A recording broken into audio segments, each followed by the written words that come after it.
उमा अपने बेटे अनिल के लिए सुंदर और संस्कारी लड़की ढूंढ रही थी, लेकिन उमा अपने बड़े बेटे अनिल के लिए अब तक कई लड़कियां देख चुकी थी, पर उसे उन लड़कियों में अपनी बहू वाले गुण नजर ही नहीं आ रहे थे।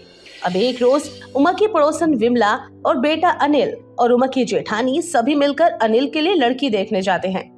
दीदी, आप ही लड़की से सवाल जवाब करना। वो क्या है ना, मुझे तो लड़की को देखने के बाद समझ ही नहीं आता कि लड़की से क्या पूछूं क्या नहीं। माँ, पिछली बार जो लड़की देखी थी हमने वो बहुत अच्छी थी, लेकिन ना जाने आप विमला काकी को इस बार क्यों ले जा रही हो। उन्होंने ही उस लड़की को कहा था कि बेटी, तुम्हारा किसी के साथ पहले चक्कर तो नहीं चल रहा था ना, और फिर उसके घर वाले भड़क गए। तू कुछ ज्यादा ही नहीं बोलने लगा है। लड़की हम पसंद करेंगे, तू नहीं।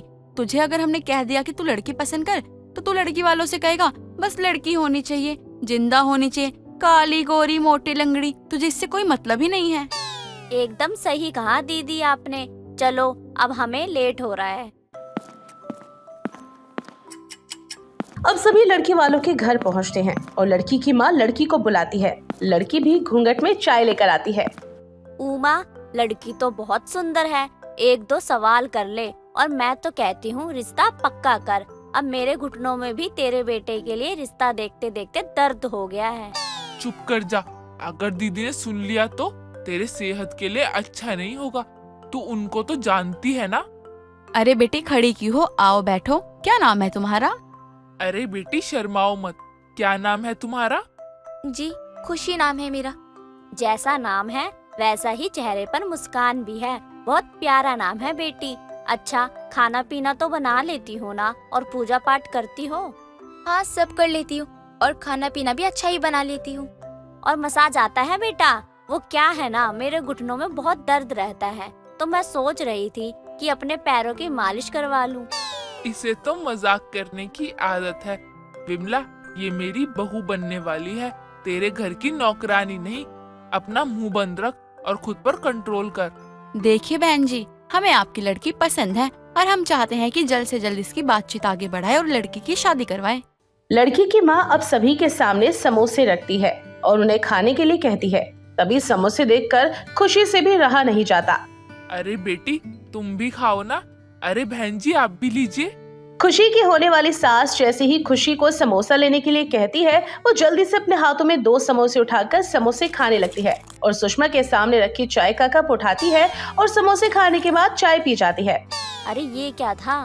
तूने तो बस ऐसे ही इसे समोसे के लिए पूछा और ये तो समोसे पर ऐसे टूट पड़ी जैसे जन्मों की भूखी हो। मैं तो कहती हूँ अगले 5 मिनट में यहाँ से निकल लेते हैं। इस पर भूत प्रेत का साया है, ये तो पक्का है। माँ, अब चलते हैं, मुझे मीटिंग में जाना है। अब सब जैसे तैसे अपने घर पर आ जाते हैं। सुषमा जो अभी तक शांत थी, उसे उमा कहती है, दीदी, ये लड़की भी नहीं चलेगी। ऐसे कौन खाता है? आपने देखा, मैंने एक बार क्या कहा, बेटी तुम भी समोसे ले लो, तो कैसे समोसे पर टूट पड़ी। हाँ माँ, कैसे खा रही थी वो। किसी दिन उसे भूख लगी ना तो मुझे ही खा जाएगी। हाँ हाँ, मेरा लाल ऐसी लड़की से तो बिल्कुल शादी नहीं करेगा जो इतनी भुक्कड़ हो। बाप रे बाप, मैं तो डर ही गई थी कि कहीं इस पर कोई चुड़ैल तो नहीं आ गई।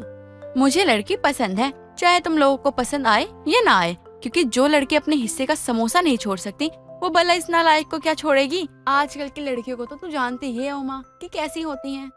लेकिन मुझे वो सही नहीं लगी। उसने तो आपकी चाय भी पी ली। काकी, आपने एकदम सही कहा। जो अपने हिस्से का खाना नहीं छोड़ सकती, वो मुझे क्या छोड़ेगी। और मुझे तो ऐसी ही लड़की चाहिए। अरे तेरे बेटे का भी दिमाग फिर गया है। लगता है इन्हें तो लड़की वालों ने कुछ पढ़ाकर खिला दिया है। काकी, आपको बस इसलिए लड़की के घर लेके गए थे ताकि उन्हें लगे लड़की की तरफ से लोग आए हैं। लेकिन आप अब अपनी राय मत दीजिए, क्या सही है क्या नहीं।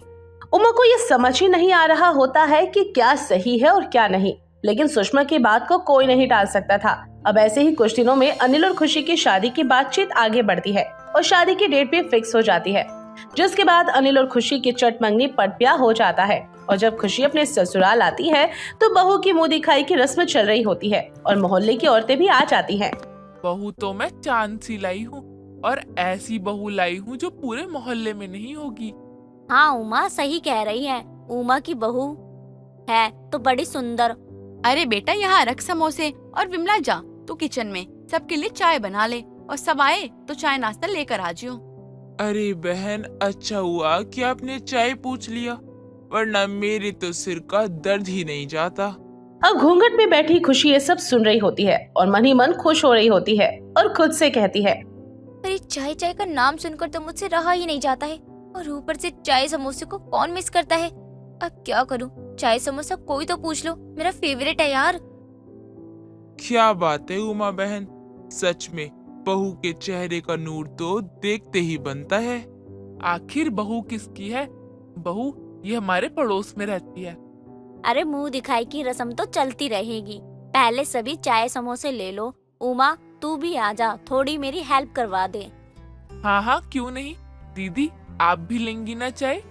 हाँ उमा, बस मुझे चाय चाय दे दे, समोसे मुझे पसंद नहीं है और तला हुआ चीज तो मैं वैसे ही नहीं खाती। अरे माँ, मुझे भी चाय दे दो, सर बहुत दर्द हो रहा है और पूरी रात जागना पड़ा। अरे अनिल, अकेले पिएगा अब चाय? बहू से भी पूछना, चाय समोसे कुछ लेगी।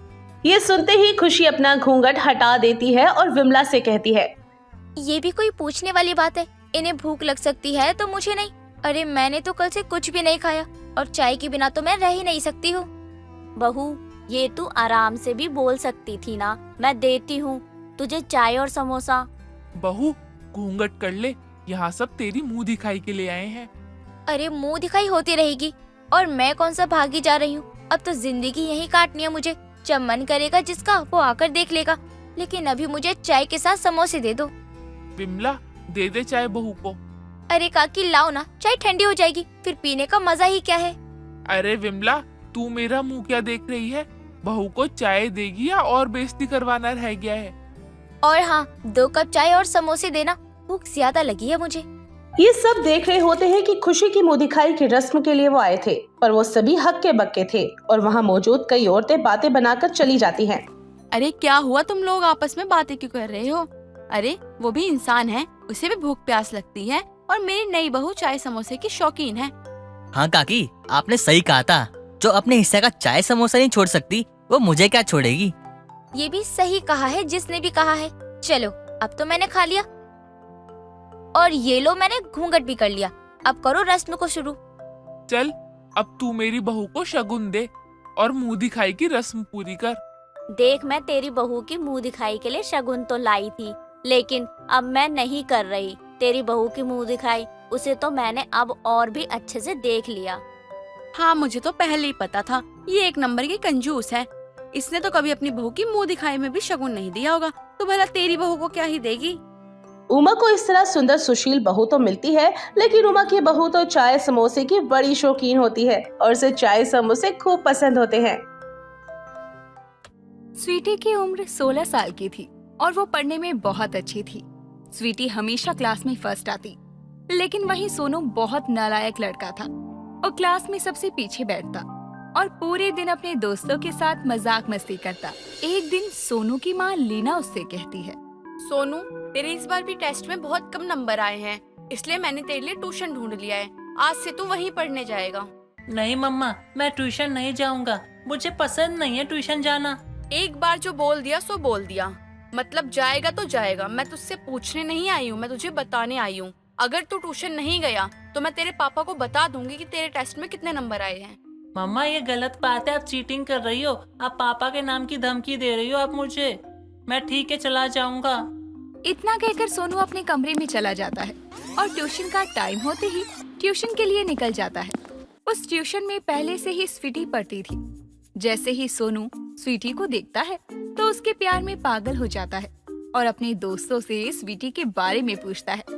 और जब उसे पता चलता है कि स्वीटी उस ही की क्लास की लड़की है तो सोनू मन में कहता है, अरे इतनी सुंदर लड़की, वो भी मेरी क्लास में, और आज तक मुझे यही नहीं पता कि मेरी क्लास में ये इतनी सुंदर लड़की भी है। ओहो। इसके बाद सोनू स्वीटी से बात करने की बहुत कोशिश करता है, लेकिन स्वीटी सोनू की तरफ कोई ध्यान नहीं देती और अपनी पढ़ाई में लगी रहती है। ऐसे ही कुछ दिन और गुजरते हैं और सोनू स्वीटी को इम्प्रेस करने के चक्कर में पढ़ाई करना शुरू कर देता है और ट्यूशन टेस्ट में सबसे ज्यादा नंबर लेकर आता है। ये देखकर स्वीटी कहती है, जरूर तुमने ना टेस्ट में चीटिंग की होगी, तभी तुम्हें मुझसे ज्यादा नंबर मिले हैं। हाँ हाँ, ऐसे ही बोलते हैं जब खुद पढ़ के नहीं आते तो। जिस तरह से स्वीटी सोनू से बात करती है, सोनू को बहुत बुरा लगता है।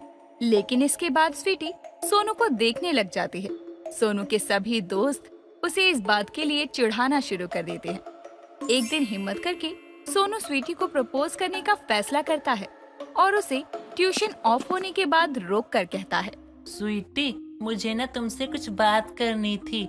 मुझे तुमसे कहना था कि मैं अगर तुम्हें ऐसे ही बात करनी है ना तो मैं जा रही हूँ। मेरे पास टाइम नहीं है, मुझे भी घर पर भी पढ़ना है। Sweetie, I love you. मेरे पास ऐसी फालतू चीजों के लिए टाइम नहीं है। ये सुनते ही सोनू को गुस्सा आ जाता है और वो स्वीटी को घूर घूर कर देखने लगता है। जब स्वीटी वहाँ से जाने की कोशिश करती है तो सोनू उसे जोर का थप्पड़ मार देता है। स्वीटी की आंखों से आंसू गिरने लगते हैं और सोनू की तरफ वो देखती है और उसे गले लगा कर कहती है, आई लव यू सोनू। इसके बाद दोनों रिलेशनशिप में आ जाते हैं। घंटों घंटों बातें करते हैं, रोज क्लास बंक करके घूमने जाते हैं, जिस वजह से स्वीटी के टेस्ट के नंबर कम आने शुरू हो जाते हैं। लेकिन सोनू पढ़ाई में पहले से काफी ठीक हो जाता है। संडे का दिन था, दोनों कॉल पर बातें कर रहे थे कि तभी स्वीटी कहती है, आज मैं रोटी बना रही थी तो मेरी सारी रोटी जल गई। अरे मेरी बेबी, वो तो तुमको देख के जल गई होगी ना। मुझे भी यही लग रहा है। चलो बाय। इतनी जल्दी बाय? अभी तो हमें बात के थोड़ा सा ही समय हुआ है, बस 4 घंटे 4 मिनट ही तो हुए। इतनी जल्दी जा रही हो, मत जाओ ना। तुम इतना कहते हो तो नहीं जाती बेबी। पता है आज क्या हुआ? मुझे मम्मी ने मारा। क्यों? मम्मी जी ने आपको क्यों मारा? क्या किया है आपने? वो मैंने शीशा तोड़ दिया था ना। शीशा क्यों तोड़ दिया? क्योंकि बाबू, तेरी सूरत ना हो जिसमें वो शीशा तोड़ देंगे हम। तोड़ने के बाद भी तेरी सूरत नहीं दिखी मुझे। ओह, आई लव यू बेबी। ऐसे ही दोनों एक दूसरे में खोए रहते हैं और एक दिन क्लास में एक बहुत ही सुंदर लड़की आती है, जो कि आते ही सोनू की साइड वाली सीट पर बैठ जाती है और सोनू से बातें करना शुरू कर देती है। ये देखकर स्वीटी को बहुत जलन होती है और वो सोनू से कहती है, अगर वो तुम्हें चुड़ैल इतनी पसंद आ गई है तो मुझसे ब्रेकअप कर लो। चुड़ैल? कौन चुड़ैल? अरे तुम किसकी बात कर रही हो? अच्छा, वो मैं उससे बात नहीं कर रहा था, वो खुद मुझसे बात कर रही थी। बाबू, तुम ना मुझसे ऐसे नाराज मत हुआ करो, वरना मैं अपनी आंखों पे पट्टी बांध लूंगा और तुम्हारे सिवा ना किसी भी लड़की को नहीं देखूंगा। ओ मेरा बाबू, हम दोनों शादी कर लेते हैं। अब मुझे तुम्हारे साथ ही रहना है। मुझे जन्मों के लिए अपनी बना लो बाबू। मैं बड़ा होके ना तुमसे शादी करूंगा, तुम सिर्फ मेरी बाबू हो। अब और कितने बड़े होगे तुम? इतने बड़े तो हम दोनों अभी भी शादी कर लेते हैं, लेकिन उसके बारे में किसी को बताएंगे नहीं। नहीं बाबू, ऐसे थोड़ी होता है। चलो हम दोनों ना शादी कर लेंगे। मैं ना सिंदूर और ना मंगलसूत्र अपनी मम्मी का चुरा के ले आऊंगा, लेकिन हाँ, तुम मेरी मम्मी को मत बताना कभी, ठीक है? ऐसे ही कुछ दिन गुजरते हैं और स्वीटी को कुछ लड़के चिढ़ाना शुरू कर देते हैं। ऐसे ही एक दिन कॉल पर बात करते हुए स्वीटी कहती है, बाबू, जब मैं बाहर जाती हूँ ना तो कुछ लड़के मुझे बहुत चिढ़ाते हैं। काट के रख दूंगा सबको, मारूंगा बहुत पकड़ पकड़ के। अरे मेरे बाबू को चिढ़ाता है। ओ बाबू, जमीन बंजर है, मेरा बाबू खंजर है। इसके बाद स्वीटी एक बार फिर सोनू से शादी करने की जिद करती है, तो सोनू बाजार से सिंदूर लेने के लिए चला जाता है, लेकिन उसे सिंदूर नहीं मिलता। तो वो लाल रंग का गुलाल खरीद लेता है और मंगलसूत्र की जगह पेंडेंट ले आता है। अगले दिन स्कूल में जाकर सोनू स्वीटी की मांग गुलाल से भरकर उससे शादी करता है। इसके बाद स्वीटी हर रोज छुपाकर मांग में सिंदूर लगाती, जो कि असल में गुलाल होता। और एक दिन टीचर स्वीटी की मांग में गुलाल देख लेती है और कहती है, ये स्वीटी, तुम्हारे सर में ये लाल लाल क्या लगा है? ये सुनकर स्वीटी घबरा जाती है और कहती है, कुछ भी तो नहीं मैम, वो तो कुछ लग गया होगा सर में। नहीं, ऐसा तो नहीं लग रहा है देखकर मुझे। तुम मुझे अपना सर दिखाओ एक बार। इतना कहकर टीचर स्वीटी का सर देखती है और उसे पता चल जाता है कि स्वीटी ने सिंदूर लगा रखा है और वो उससे कहती है, स्वीटी, अब मुझे सब सच सच बताओ, ये तुमने सबसे छिपाकर सिंदूर लगा रखा है ना? जी मैम। तुमने ये सिंदूर लगा ही क्यों रखा है? मैम, मेरी शादी हो चुकी है, इसलिए मैंने सिंदूर लगा रखा है। शादी तुम्हारी कब और किससे? तुम्हारे पेरेंट्स ने तुम्हारी शादी जबरदस्ती करा दी? नहीं मैम, मैंने खुद अपनी मर्जी से शादी की है और मेरे पेरेंट्स को तो मेरी शादी के बारे में कुछ भी नहीं पता है। अच्छा, तो तुमने शादी की किससे है? बताओ तो मुझे। मैम मैंने सोनू से शादी की है, वो मेरा बाबू है, मैं उसके बिना नहीं रह सकती।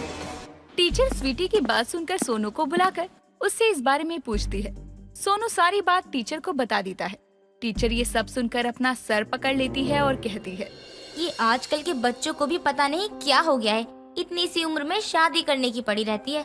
चलो अब तुम दोनों आराम से बैठ जाओ, अभी तुम्हारी शादी का कांड तुम्हारे पेरेंट्स को भी बताना पड़ेगा, उन्हें भी तो पता चले कि उनके बच्चे खुद से ही शादी कर चुके हैं। मैम आप कितनी सुंदर हो, इतनी अच्छी हो। आप एक काम कीजिएगा, आप मेरे पेरेंट्स को मत बताइएगा। वो क्या है ना, मेरे पापा को पता चलेगा ना तो मेरी टांगे तोड़ देंगे। प्लीज मैम मत बताइएगा। मैम मेरे पेरेंट्स तो घर पर नहीं है, कुछ दिन से मैं अकेली ही रह रही हूँ और अभी मुझे पता नहीं है मेरे पेरेंट्स कब आएंगे। कोई नहीं, तुम्हारे ससुराल वाले तो आएंगे ना, अब वही बताएंगे कि क्या होगा और क्या नहीं। सोनू, मैं मम्मी और पापा जी को पसंद आऊंगी ना? अच्छी तो लग रही हूँ ना? हाँ बाबू, तुम तो बहुत सुंदर लग रही हो। मेरी मम्मी को तुम जैसी ही बहू तो चाहिए। ओ बाबू शोना, चम्मच भगोना, चुपचाप बैठ जाओ दोनों के दोनों। टीचर सोनू के पेरेंट्स को स्कूल में बुला लेती है और सारी बातें सोनू के मम्मी और पापा दोनों को बताती है। सोनू इस बात से बहुत घबराया हुआ था कि उसके पापा उसे बहुत मारेंगे, लेकिन जैसे ही सोनू के पापा स्वीटी को देखते हैं तो वो कहते हैं, मुझे तो लगता था कि मेरा बेटा बहुत ही नालायक है, जिंदगी में कुछ नहीं कर पाएगा, लेकिन जिंदगी में पहली बार समझदारी का काम किया है। अरे मुझे तो ऐसी ही सुंदर बहू चाहिए थी। ये सुनते ही लीना और टीचर अपना सर पकड़ लेते हैं और जीतू की ये बात सुनकर स्वीटी और सोनू बहुत खुश हो जाते हैं। लेकिन जीतू दोनों को साथ में बैठाकर बहुत अच्छे से समझाता है और कहता है, तुम दोनों की शादी तो हम करवा देंगे बड़े होने के बाद, वो भी धूमधाम से, लेकिन जब तक तुम लोग बड़े नहीं हो जाते, अपने पैरों पे खड़े नहीं हो जाते, तब तक भूल जाओ प्यार मोहब्बत और चुपचाप से ना पढ़ाई पे ध्यान दो। और आज के बाद किसी से भी शादी की बात मत कहना, ठीक है? दोनों जीतू की बात मान जाते हैं और अपनी अपनी पढ़ाई पर ध्यान देना शुरू करते हैं। प्रज्ञा की माँ प्रज्ञा की शादी एक बहुत ही अच्छे से लड़के से करवा देती है जो काफी अच्छा कमाता था। लेकिन प्रज्ञा की शादी तो हो गई थी और वो बहू बनकर अपने ससुराल आती है। पति के साथ साथ प्रज्ञा को एक पूरा जॉइंट फैमिली मिलकर पूरा परिवार मिलता है। शादी के अगले दिन जब प्रज्ञा सुबह सोकर उठती है और रसोई में खाना बनाने जा रही होती है, तभी प्रज्ञा खुद से बात करते हुए कहती है, मैं खाना बनाऊं तो क्या बनाऊं? यहाँ एक तो लोग नहीं बल्कि कितने सारे लोग हैं। आज तक मैं बस अपनी माँ के साथ ही रही हूँ, अब यहाँ पर इतना बड़ा परिवार है, उस पर से सबके लिए खाना बनाओ। माँ ने मेरी शादी की है या उम्र कैद की इस जॉइंट फैमिली में शादी करके? हे भगवान, अब आप ही कुछ मेरी मदद करो। प्रज्ञा की बातों से ये साफ पता चल गया था कि उसे जॉइंट फैमिली में तो बिल्कुल भी नहीं रहना था। लेकिन प्रज्ञा की किस्मत थी जो उसकी शादी एक जॉइंट फैमिली में हुई। प्रज्ञा रसोई में परेशान खड़ी होकर सोच ही रही होती है, तभी वहाँ पर प्रज्ञा की सास कल्पना आती है और प्रज्ञा से कहती है, क्या वो बहू तो कुछ परेशान लग रही है, रात को नींद नहीं आई क्या अच्छे से? नहीं माँ जी, ऐसा कुछ भी नहीं है, नींद तो अच्छे से आई थी, लेकिन अब मैं ये सोच रही हूँ खाना क्या बनाऊँ। इसमें इतना सोचना क्या है बहू, मेरे लिए तू घी में पराठे बना दे और अपने ससुर जी के लिए रोटी, अपनी चाची सास के लिए आलू के पराठे और अपने पति के लिए पराठे मत बनाइयो, सैंडविच बना दियो। ठीक है माँ जी, मैं सबके लिए बना दूंगी। और भी कुछ बनाना है क्या माँ जी? अरे बहू पूरी बात तो सुन ले, अपने देवर और ननंद के लिए पोहा बना दियो और जो चाची का लड़का है तेरा छोटा देवर, उसके लिए बनाना शेक बना दियो। ठीक है, बस इतना ही। मीठे में कुछ भी मन हो तो वो बना लियो। बस इतना ही? अरे ये बस होता है? इतना खाना तो मैंने अपनी शादी में भी नहीं देखा जितना अपने ससुराल में बनाना पड़ेगा। ऊपर से मेरी सास ने इतने सारे खाने के पीछे और ये बोल दिया कि बस इतना ही है। बहू आज तेरी पहली रसोई है, इसलिए कोई तेरी मदद नहीं कर सकता, लेकिन कोई बात नहीं, मुझे तुझ पर पूरा भरोसा है कि तू ये सब खाना आराम से बना लेगी। चल तू बना ले, मैं बाहर जाती हूँ। इतना बोलकर कल्पना बाहर चली जाती है। प्रज्ञा अब जैसे तैसे करके खाना बना तो लेती, लेकिन प्रज्ञा को अपने इस नए जॉइंट फैमिली वाले परिवार में बहुत परेशानी हो रही थी। फिर भी प्रज्ञा जैसे तैसे रह रही थी। कुछ दिनों बाद प्रज्ञा रसोई में खाना बना रही होती है। तभी उसकी ननंद प्रीति और चाची सास भारती आती हैं। प्रज्ञा की ननंद प्रीति बात करते हुए कहती है, भाभी आपको कोई मदद चाहिए हो तो मुझे बता देना। और आप अकेले क्यों खाना बना रही हो? अरे घर में बस आप ही थोड़ी हो, हम सब भी तो रहते हैं ना, आपकी मदद करते हैं ना भाभी। और नहीं तो क्या, नई बहू आई है और उसे इतने सारे लोगों के लिए खाना बनाना पड़ रहा है। बेचारी यही सोच रही होगी कि बहू बनाकर लाए हैं या नौकरानी। इन्होंने तो मेरे मन की बात खुद ही बोल दी। कोई मदद तो करता नहीं है, लेकिन मदद करने का दिखावा करने आ जाते हैं कि कोई भी मदद चाहिए हो तो बोल देना। अरे इतना ही है तो करो ना मदद। चाची जी आप यहाँ क्यों खड़ी हैं? आप जाओ कमरे में आराम करो, मैं यहाँ भाभी के साथ हूँ। प्रज्ञा के ससुराल वाले बहुत अच्छे थे। सभी लोग प्रज्ञा की मदद कर रहे थे, लेकिन प्रज्ञा को सबसे दिक्कत होने लगी कि मदद के नाम पर काम बढ़ा रहे हैं। अभी प्रज्ञा नई बहू ही आई थी, इसलिए प्रज्ञा कुछ बोल नहीं रही थी। एक दिन प्रज्ञा पूरे घर वालों के कपड़े अकेले ही प्रेस कर रही होती है। उसका देवर दीपक आता है और कहता है, भाभी आपकी तो नई नई शादी हुई है, आपको तो आराम करना चाहिए और आप काम करने में लगी हुई हो। अरे यार ऐसा थोड़ी होता है भाभी। अरे ये क्या कर रही हो आप? अरे छोड़ो ना इसे, बाकी के लोग कर लेंगे, आप जाके आराम करो। ये काम करने की आपको कोई जरूरत नहीं है। अब क्या आपको दिखाई नहीं दे रहा देवर जी? आपके कपड़े प्रेस कर रही हूँ और अब घर की बहू हूँ तो ये मुझे ही करना है। नई बहू हूँ मैं, इतना काम करवा रहे हैं, कुछ टाइम बाद तो पता नहीं क्या ही होगा। भाभी आपकी मदद कोई नहीं कर रहा था तो आप मुझे बताती, मैं आपका देवर हूँ और देवर बेटा समान होता है और मैं आपकी मदद भी करता। अरे आप ही ना भाभी छोटी छोटी बातों को लेकर इतनी टेंशन में लग जाती हो। लो एक और आ गया मदद करने के लिए। इन लोगों से होना कुछ नहीं है, बस बातें करवा लो। इतने लोगों ने हाथ लगा दिया और बोल दिया कि मदद कर रहे हैं, अब ये भी यही करने आ गए। प्रज्ञा के ससुराल वाले अब उसकी मदद तो कर रहे थे, लेकिन प्रज्ञा को फिर भी सबसे परेशानी हो रही थी और मन ही मन वो सबको कोसती रहती। ऐसे ही कई दिनों तक चलता रहता है।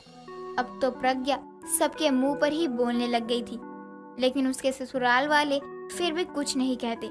एक दिन प्रज्ञा अपने पति अजय के साथ कमरे में बैठी होती है।